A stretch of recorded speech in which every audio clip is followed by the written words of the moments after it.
Chapter 4. Morning at Green Gables. It was broad daylight when Anne awoke and sat up in bed, staring confusedly at the window through which a flood of cheery sunshine was pouring, and outside of which something white and feathery waved across glimpses of blue sky. For a moment she could not remember where she was.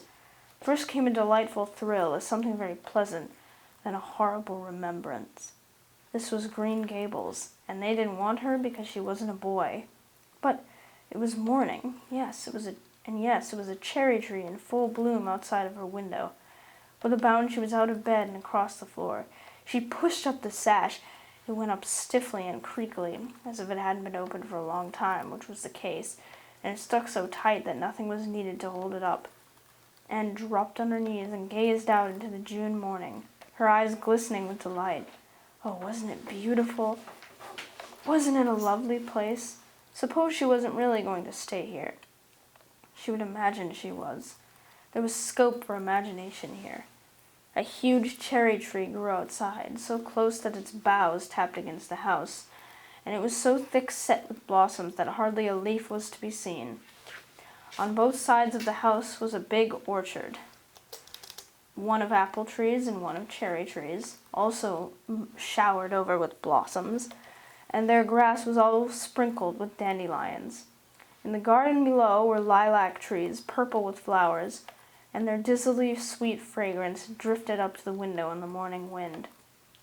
Below the garden, a green field lush with clover sloped down to the hollow where the brook ran and where scores of white birches grew, upspringing airily out of an undergrowth suggestive of delightful possibilities in ferns and mosses and woodsy things generally. Beyond it was a hill, green and feathery with spruce and fir. There was a gap in it where the gray gable end of the little house she had seen from the other side of the lake of shining waters was visible. Off to the left of the big barns and beyond them, away down over green, low-sloping fields, was a sparkling blue glimpse of sea. Anne's beauty-loving eyes lingered on it all, taking everything greedily in. She had looked on so many unlovely places in her life, poor child, but this was as lovely as anything she had ever dreamed. She knelt there, lost to everything but the loveliness around her, till she was startled by a hand on her shoulder. Marilla had come in unheard by the small dreamer. "It's time you were dressed," she said curtly. Marilla really did not know how to talk to the child, and her uncomfortable ignorance made her crisp and curt when she did not mean to be. Anne stood up and drew a long breath. "Oh, isn't it wonderful?" she said, waving her hand comprehensively at the good world outside. "It's a big tree," said Marilla, "and it blooms great, but the fruit don't amount to much, never. Small and wormy." "Oh, I don't mean just this tree. Of course it's lovely. Yes, it's radiantly lovely. It blooms as if it meant it. But I meant everything, the garden and the orchard and the brook and the woods, the whole big, dear world. Don't you feel as if you just loved the world on a morning like this? And I can hear the brook laughing all the way up here.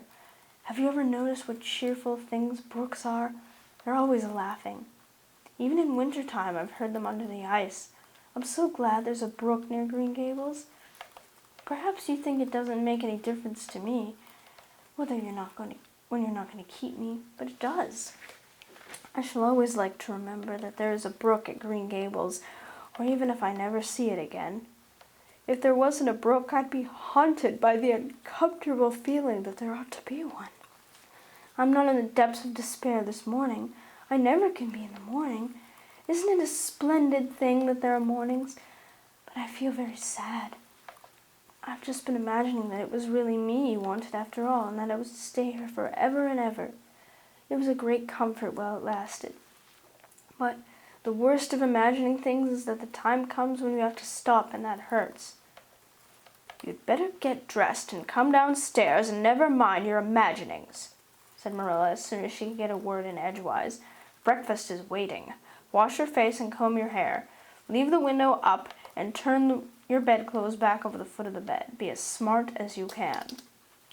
Anne could evidently be smart to some purpose as she was downstairs in 10 minutes' time, with her clothes neatly on, her hair brushed and braided, her face washed, and a comfortable consciousness pervading her soul that she had fulfilled all Marilla's requirements.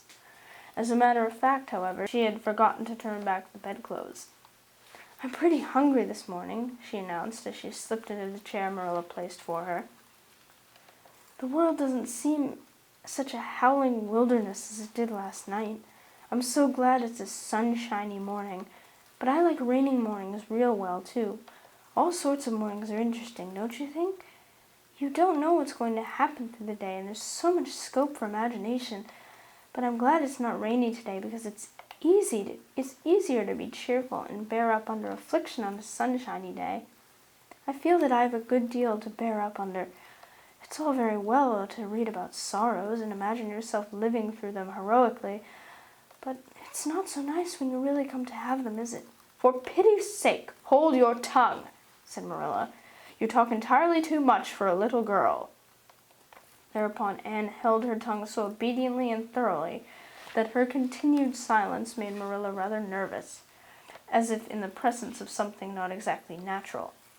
Matthew also held his tongue, but this was natural, so that the meal was a very silent one. As it progressed, Anne became more and more abstracted, eating mechanically, with her big eyes fixed unswervingly and unseeingly on the sky outside the window. This made Marilla more nervous than ever. She had an uncomfortable feeling that while this odd child's body might be there at the table, her spirit was far away in some remote, airy cloudland, borne aloft on the wings of imagination. Who would want such a child about the place? Yet Matthew wished to keep her. Of all unaccountable things, Marilla felt that he wanted it just as much this morning as he had the night before, and that he would go on wanting it. That was Matthew's way. Take a whim into his head and cling to it with the most amazing silent persistency, a persistency 10 times more potent and effectual in its very silence than if he had talked it out. When the meal was ended, Anne came out of her reverie and offered to wash the dishes. "Can you wash dishes right?" asked Marilla distrustfully. "Pretty well. I'm better at looking after children, though. I've had so much experience at that. It's such a pity you haven't any here for me to look after." "I don't feel as if I wanted any more children to look after than I've got at present. You are problem enough, in all conscience. What's to be done with you, I don't know. Matthew is a most ridiculous man." "I think he's lovely," said Anne reproachfully. "He's so very sympathetic. He didn't mind how much I talked. He seemed to like it. I felt that he was a kindred spirit as soon as ever I saw him." "You're both queer enough, if that's what you mean by kindred spirits," said Marilla with a sniff. "Yes, you may wash the dishes. Take plenty of hot water and be sure you dry them well.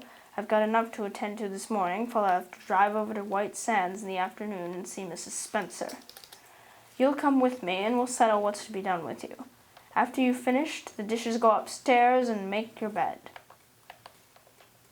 Anne washed the dishes deftly enough, as Marilla kept a sharp eye on the process discerned. Later on she made her bed less successfully, for she had never learned the art of wrestling with a feathered tick. But it was done somehow and smoothed down, and then Marilla, to get rid of her, told her she might go out of doors and amuse herself until dinner time. Anne flew to the door, face alight, eyes glowing. On the very threshold she stopped short, wheeled about, came back, and sat down by the table. Light and glow was effectually blotted out, as if there was someone who had clapped an extinguisher on her. "What's the matter now?" demanded Marilla. "I don't dare go out," said Anne in the tone of a martyr relinquishing all earthly joys. "If I can't stay here, there's no use in my loving Green Gables. And if I go out there and get acquainted with all those trees and flowers and the orchard and the brook, I'll not be able to help loving it. It's hard enough now, so I won't make it any harder. I want to go out so much. Everything seems to be calling to me. Anne, Anne, come out to us. Anne, Anne, we want a playmate. But it's better not. There's no use in loving things if you have to be torn from them, is there? And it's so hard to keep from loving things, isn't it? That was why I was so glad when I thought I was going to live here. I thought I've had that many things to love and nothing to hinder me. But that brief dream is over. I'm resigned to my fate now, so I don't think I'll go out for fear I'll get unresigned again. What is the name of that geranium on the windowsill, please? That's the apple-scented geranium. Oh, I don't mean that sort of a name. I mean just a name you gave it yourself. Didn't you give it a name? May I give it one, then? May I call it, let me see, Bonnie would do. May I call it Bonnie while I'm here? Oh, do let me. Goodness, I don't care. But where on earth is the sense of naming a geranium? Oh, I like things to have handles, even if they are only geraniums. It makes them seem more like people. How do you know but that it hurts a geranium's feelings just to be called a geranium and nothing else? You wouldn't like to be called nothing but a woman all the time. Yes, I shall call it Bonnie. I named that cherry tree outside my bedroom window this morning. I called it Snow Queen because it was so white. Of course, it won't always be in blossom, but one can imagine that it is, can't one? I never in all my life saw or heard anything to equal her, muttered Marilla, beating a tree down to the cellar after potatoes. She is kind of interesting, as Matthew says. I can feel already that I'm wondering what on earth she'll say next. She'll be casting a spell over me, too. She's cast it over Matthew. That look he gave me when he went out said everything he said or hinted last night over again. I wish he was like other men and would talk things out. A body could answer back then and argue him into reason, but what's to be done with a man who just looks? Anne had relapsed into reverie, with her chin in her hands and her eyes on the sky when Marilla returned from her cellar pilgrimage. There Marilla left her until the early dinner was on the table. I suppose I can have the mare and buggy this afternoon, Matthew? Said Marilla. Matthew nodded and looked wistfully at Anne. Marilla intercepted the look and said grimly, I'm going to drive over to White Sands and settle this thing. I'll take Anne with me, and Mrs. Spencer will probably make arrangements to send her back to Nova Scotia at once. I'll set your tea out for you, and I'll be home in time to milk the cows. Still Matthew said nothing, and Marilla had a sense of having wasted words and breath. There is nothing more aggravating than a man who won't talk back, unless it is a woman who won't. Matthew hitched the sorrel into the buggy in due time, and Marilla and Anne set off. Matthew opened the yard gate for them as they drove slowly through. He said to nobody in particular, as it seemed, Little Jerry Boyd from the creek was here this morning, and I told him I guessed I'd hire him for the summer.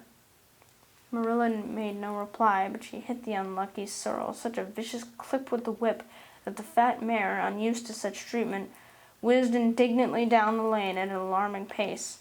Marilla looked back once as the buggy bounced along, and saw that aggravating Matthew leaning over the gate, looking wistfully after them.